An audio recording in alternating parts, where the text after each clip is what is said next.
I'm just kidding. I'd been used to being a solo artist, and you know, you pay everybody and you keep most of the money. You know about that. But when you're in a band, you split it up. What is the frustrating thing to see? Is there something? No, you know, just the way he acted and the way he performed and the way he treated everyone. You know, not just band members. I'm talking about roadies. I'm talking about people. If you tried to interview him, the way he would have treated you and the things that would have went on and the craziness. You know, it just wasn't cool. And what happened to him, I don't know. But the guy went completely, you know, over the deep end on the reunion tour. And I was hoping it's going to be something different than that. And that's why we haven't done it again, and we probably won't do it again unless I would like to see him, you know, completely clean up, and he looks like he's doing better and everything now. And I'd like to be friends with him again, but as it was, I couldn't be friends with the guy. The guy hated my guts, you know, and he hated Michael Anthony, he hated his brother, he hated everybody. He was just a miserable person.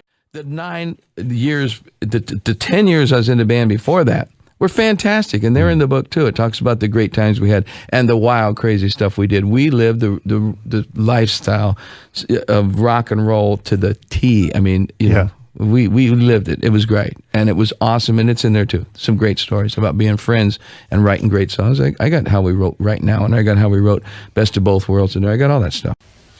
He put out a press release saying, I quit. A week later, he says, I kicked him out. Now, you sticking to both stories, Sam? I'll take a lie detector test. Good. Time to take one. Well, exactly when? Because this has been going on a long time, I think. Well, the truth of the matter is, the first thing that happened was that I was called by Eddie on Father's Day morning, you know. Eddie just goes, you know, you really frustrate me. You never do anything I asked you to do. And I'm going, well, yeah, I do. I mean, you know, it's like, you know, I mean, there really wasn't a problem like this in our whole 11 years of creativity. And he said, but you never do what I asked you to do, and I got so frustrated, I went and got Roth, and we've been working with him, and it's been working out great. And he goes, and you've always been a solo artist anyway, you might as well just go back to being a solo artist. Quote, unquote, exactly that. And I went, wow. I mean, I was floored. I just looked at my wife, and I went, oh, like, you ain't gonna believe this, you know? Hager says he might have left Van Halen anyway, after criticism from the band of his lyrics and onstage demeanor, as well as its decision to release a greatest hits record. I probably would have quit by the end of this year. I bet you if we wouldn't have done a record and the greatest hits record, they would have wanted to go out and do tours and press off the greatest hits record, I would have said, I am not doing it. You know, I won't put on a greatest hits record. That's like basically saying we're over.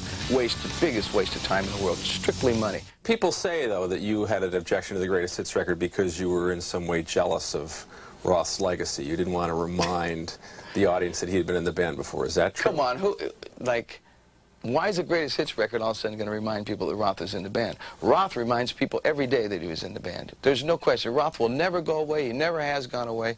There's nothing to do with that. But all of Sam's all of Sam's lyrics contain love. Yes. Okay, why can't this be love? And I ain't talking about love. We'll be right back with more fighting after this. Yeah. Wayne, come on.